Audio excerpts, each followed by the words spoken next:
Hey y'all, it's Mikka Simone. I'm sitting here on the Golden Anima Show with One Key. If you could, go like, subscribe, and view our interview that we just completed. Within this segment, I gave you 2 spoilers. You want to be on the lookout for that. Have a good one. Keep the love going. Love. What's going on, everybody? I'm with Mikka Simone. How you feeling? I'm feeling good. It's hot today, but overall, it's a good day. Well, everybody was acting like they was ready for summer, and now it's here, and now we like, what the fuck? I was never ready for summer. I don't know what they was asking for. I like the weather as it was. I'm a fall baby, so I like, in between spring, fall, cool for me. It's the hot and the cold. I'm cool on this shit. I'm perfect. Now, getting the followers and supporters into your catalog before we get into the questions.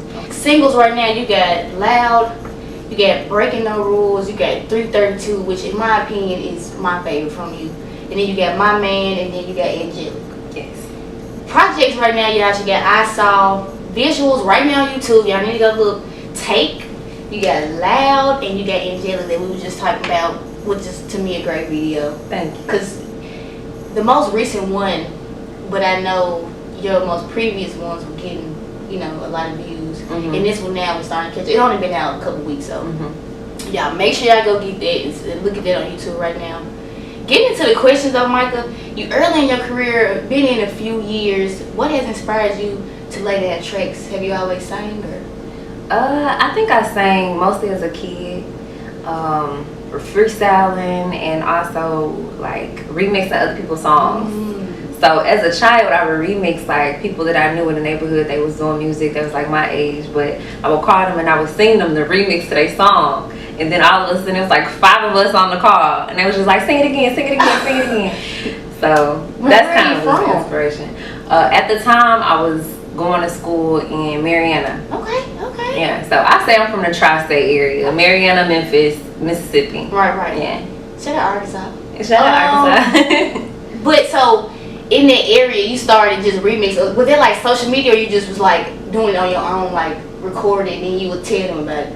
I didn't record anything for a long time. I didn't record anything until I went to Atlanta on a hiatus.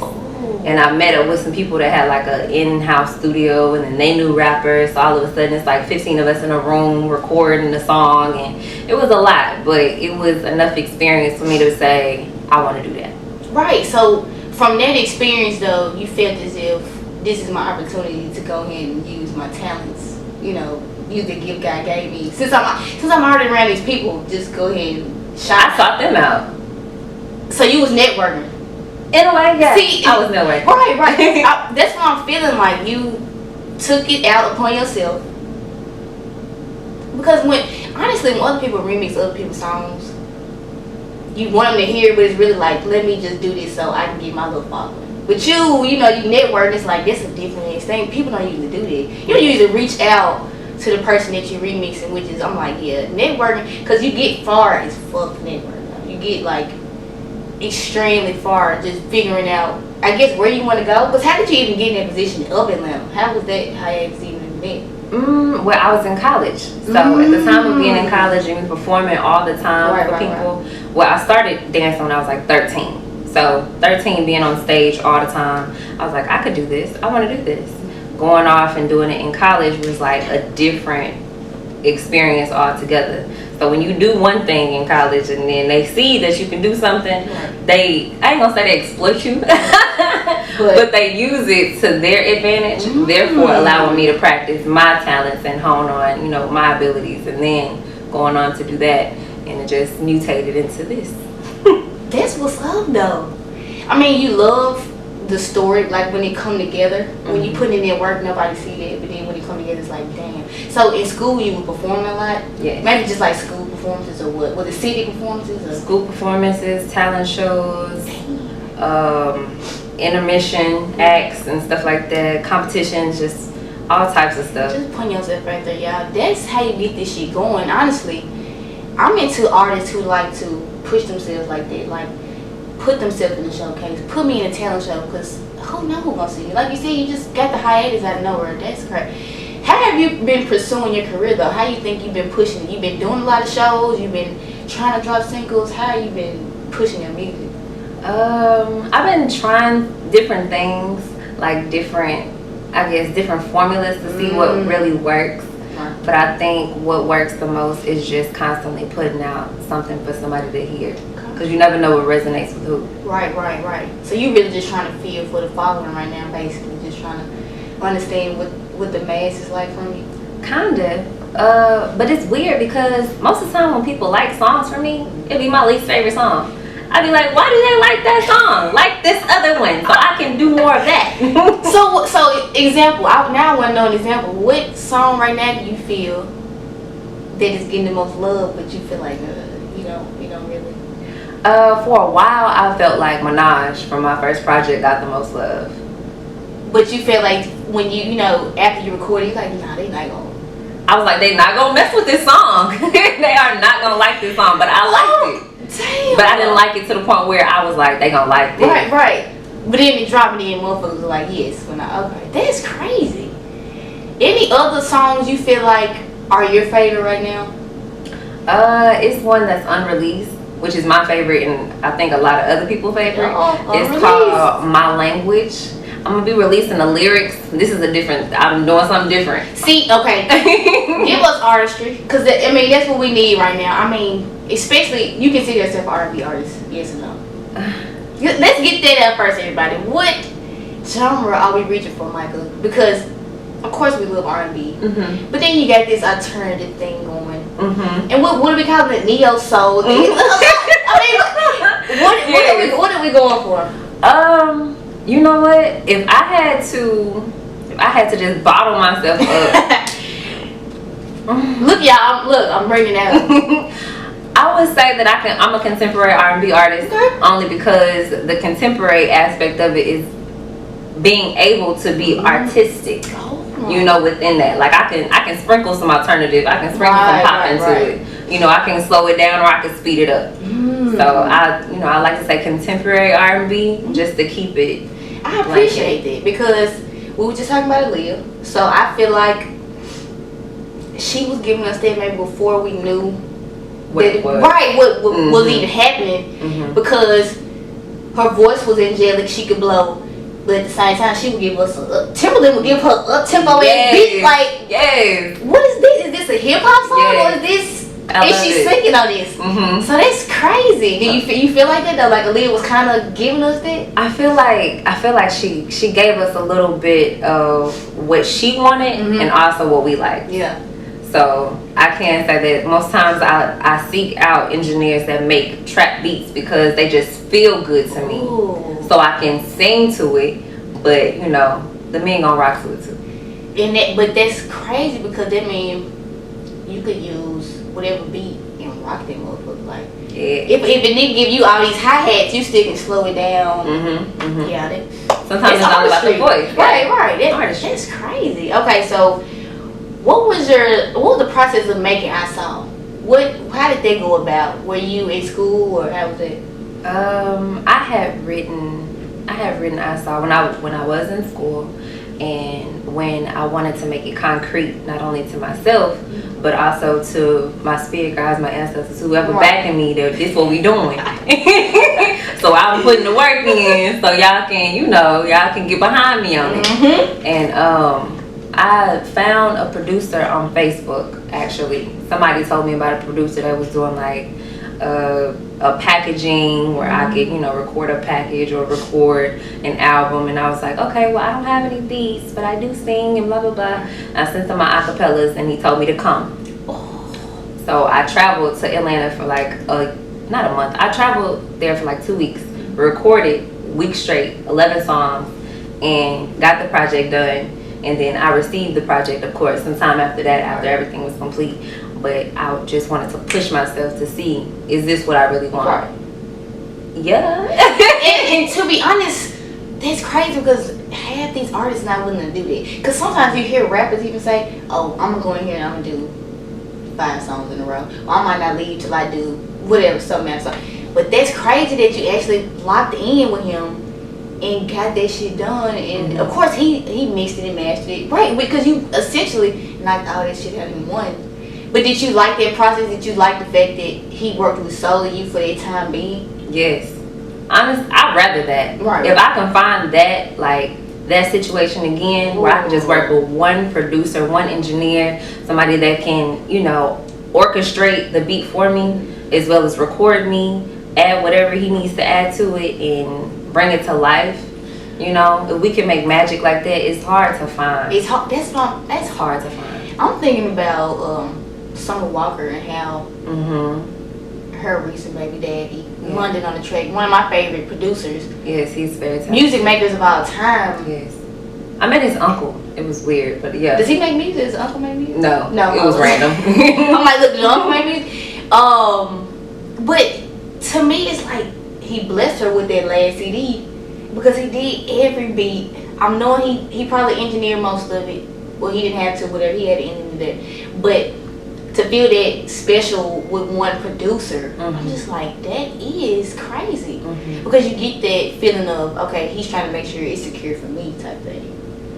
And that's what you sound like you said when you be like, you know, he knocked everything out solely in that one period of time. I'm like, damn. But it was also something that I asked for. You know, I kind of let him know ahead of time that, okay, this is what I want. This is what we're going to do. This is how we're going to do it. And then he was able to just understand that and give you what you want. Exactly. That might be pure artistry. Like, so do you see yourself, so like you said, you want to keep doing that. Do you see yourself on the next project, if you're able, just giving yourself a process of, I'm already going in full force, I got this, I got that. You plan on doing that again? Yes.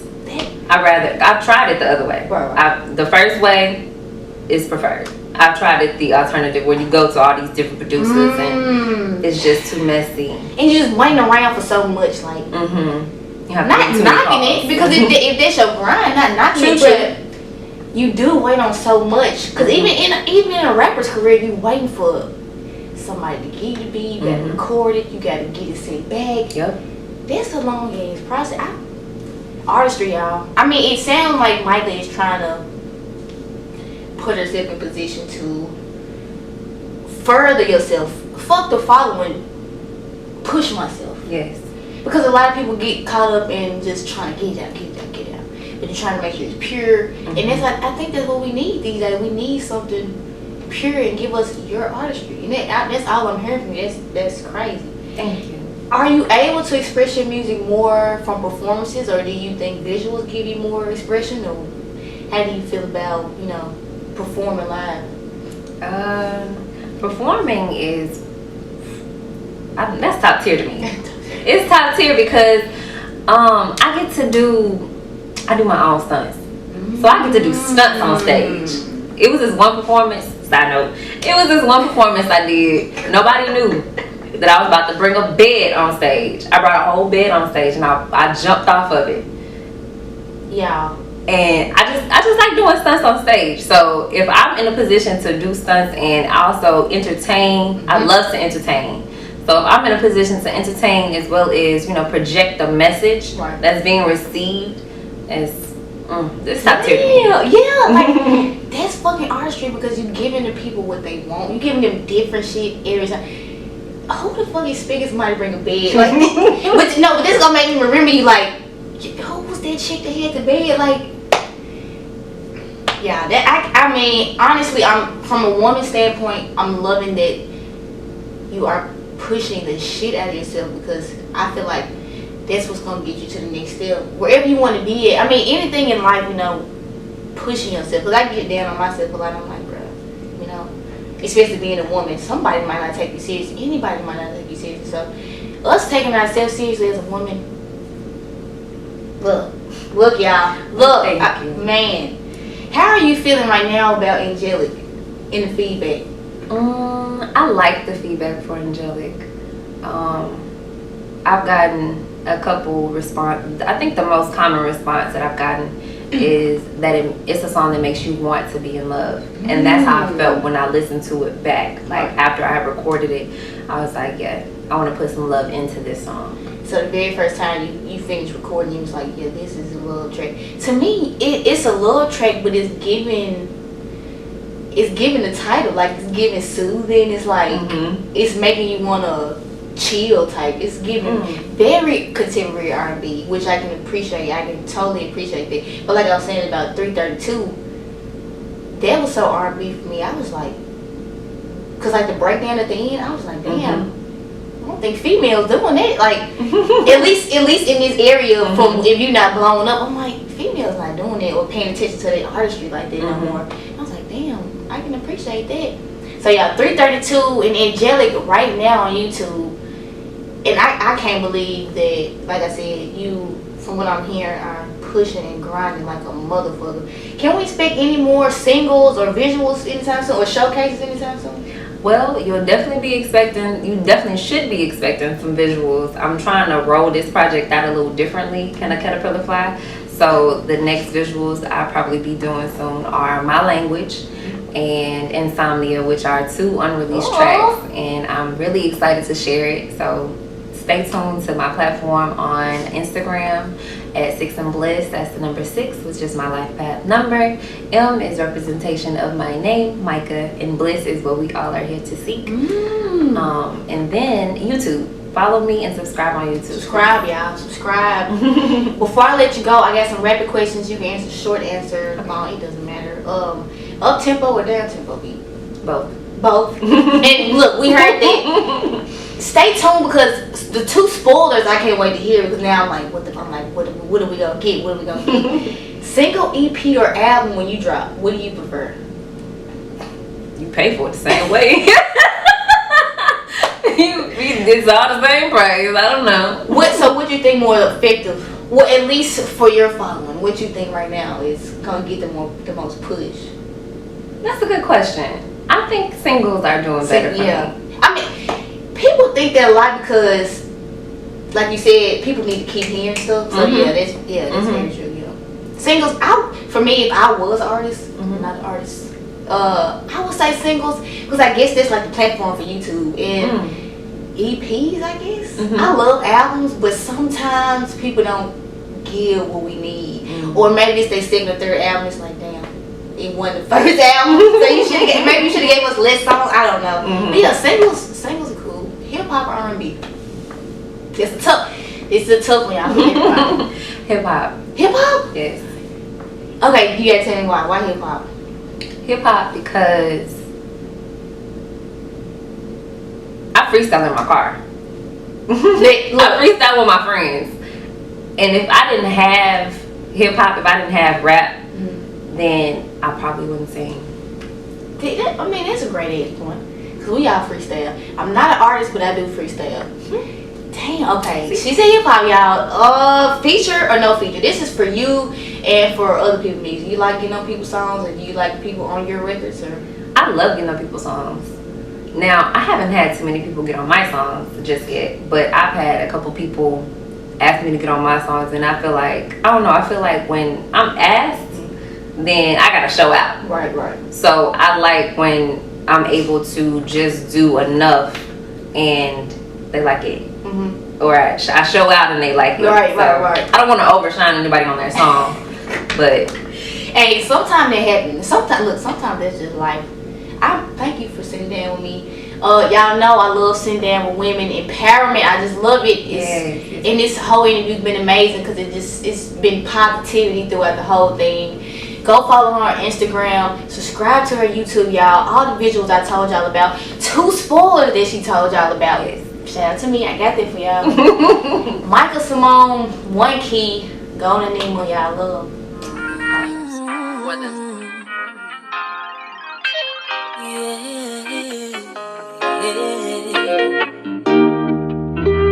Too much on my mind, look me in my eyes. All I see is lies, devils in disguise. Play me like a fool, once upon a time I was stuck on you. Deja vu when you were mine.